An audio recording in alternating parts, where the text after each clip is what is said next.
tout éteindre, on devra. Il faut aller me caraméliser, siroter et il faut aller me fracasser cette équipe de l'Atlético. Salut les gars, aujourd'hui on se retrouve pour une nouvelle vidéo pour faire l'avant-match de l'Atlético FC Barcelone, un match qui va se dérouler au Wanda Metropolitano. On le sait les gars, le dernier score ça a été un score plutôt salé contre nous, 4-0. Moi je veux prendre ma revanche les gars. Je veux prendre ma revanche parce que le 3-0 pour moi ça n'a pas été assez.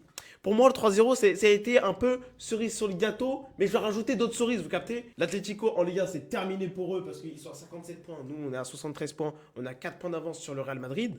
Maintenant, les gars, tout est possible en Liga et il faut juste pas faire les bicraveurs. Faut pas faire les cons parce qu'en fait, l'ennemi du FC Barcelone, c'est le FC Barcelone lui-même. Donc, quand on fait des trucs et quand on fait les zouaves, ça revient sur qui? Sur nous. Parce que des fois, on aime trop bicrave. Des fois, on est une équipe, on ne sait pas pourquoi, on se projette, on a 30 000 occasions et on ne les met pas. Après, les gars, ça peut arriver, ce genre de truc. Vas-y, pas de problème, ça arrive dans des matchs. Mais tout le temps, tout le temps, tout le temps, tout le temps, ça y est. Moi, les gars, je partirais plutôt sur la composition suivante. Joan Garcia au cage, Joao Cancelo à gauche, Gérard Martin, Koubarsi à droite, Eric Garcia s'il est d'aplomb. Je ne titularise pas Jules Koundé parce qu'il revient de blessure. Je ne titularise pas Alejandro Balde parce qu'il revient de blessure pareil. Ensuite, au mitard, Pedri, Bernal en double pivot. En 10, Fermin Lopez. À gauche, Marcus Rashford. En pointe, Robert Lewandowski. Et à droite, enfin, Lamine Yamal. Pour moi, les gars, cette équipe de l'Atlético, c'est une équipe qui peut vraiment nous poser de gros problèmes. Et ils jouent sur nos défaillances, les gars. Parce qu'à chaque fois, quand on regarde bien les matchs, à chaque fois, c'est en contre. Tout le temps, tout le temps, tout le temps. Et quand on se prend 4-0, tous les comptes venaient d'à droite ou soit à gauche. Soit côté Koundé ou soit côté Baldé. Parce que le but de Lookman, ça vient où? À droite, lors du 4-0. Et moi, les gars, je suis un mec très rancunier. Ça veut dire que j'ai envie d'aller me les caraméliser, ceux-là.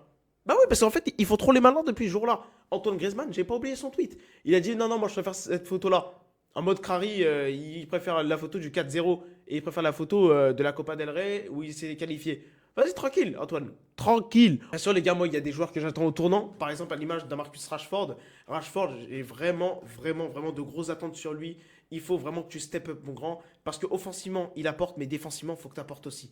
Mais même des fois, le pressing offensif, moi je veux qu'il presse, je veux qu'il se sente concerné, je veux que les 11 joueurs soient concernés. Quand il y aura les rentrées de Baldé, quand il y aura la rentrée de Koundé, parce que sinon ils vont rentrer, quand il y aura la rentrée de Ferran, etc., Dani Olmo, je veux que tout le monde soit concentré et que tout le monde soit concerné par le pressing offensif comme défensif. Il faut que tout le monde aime défendre et il faut que tout le monde aime attaquer. C'est comme ça que tu gagnes des grands titres et c'est comme ça que tu gagnes des gros matchs. L'Atlético, c'est un gros match. C'est une équipe à pas sous-estimer parce qu'on sait que c'est une équipe qui peut nous poser des problèmes à titre de comparaison comme l'Inter Milan la saison dernière. Maintenant, les gars, quand on regarde bien cette équipe d'Atlético, eux aussi, il y a des ressources. Il y a du Griezmann, il y a du Lookman, il y a du Sorloth, il y a du Alvarez, il y a du Giuliano Simeone.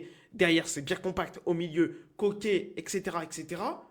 Je vous dis, les gars, ça va être un très gros match. Pour moi, l'Atlético, les gars, c'est le top 5 des meilleures équipes actuellement. Je vous le dis, parce que quand on voit leur puissance offensive et la puissance défensive, et au milieu, c'est correct, les gars, c'est l'équipe à prendre très au sérieux pour la Ligue des Champions. Quand on va les affronter le mercredi ou le mardi 7 ou 8 avril, va falloir être d'aplomb, c'est au Camp Nou, et va falloir amener les fracasser. D'abord, c'est en Liga, le Wanda, vous allez me dire c'est tranquille, etc. Et c'est un peu le match de chauffe, mais pas du tout. Là, on a 73 points, le Real Madrid est à 69 points, ils sont à 4 points juste derrière nous, donc faut vraiment faire gaffe. Le score Atlético-Barça en Liga sera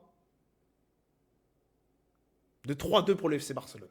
Il y aura 3-2 pour l'immense FC Barcelone. Pourquoi? Parce qu'on aura cet esprit revanchard. Parce qu'il y aura un nouveau souffle. Et j'espère juste que la trêve ne nous aura pas pété notre dynamique. Parce que la dynamique, d'après Newcastle, etc., et même d'avant, on avait démonté toutes les équipes possibles et inimaginables. Juste, il ne faut vraiment pas que ça nous démarre. Parce que c'est généralement ça les trêves. Les trêves internationales, ça démonte les dynamiques, ça renforce les blessures des autres joueurs. Et en plus de ça, c'est pour des matchs qui n'ont ni queue ni tête. Ça te dit, ouais, préparation pour la Coupe du Monde, sachant que tu n'as même pas le temps de te préparer. En un mois, j'ai compté, les gars. J'ai compté, comptant cette trêve. La trêve plus la fin des championnats, il y aura un mois en tout. Tu n'as pas le temps de te préparer en un mois. Ça sera juste la sélection qui sera la plus en forme qui va gagner la Coupe du Monde. C'est tout. Les gars, n'hésitez pas à me dire en commentaire c'est quoi votre prono et mettez-moi caramélisé. Comme ça, je comprends bien que vous avez fini cette vidéo-là. Et c'était tout pour moi, les gars. Ciao, ciao.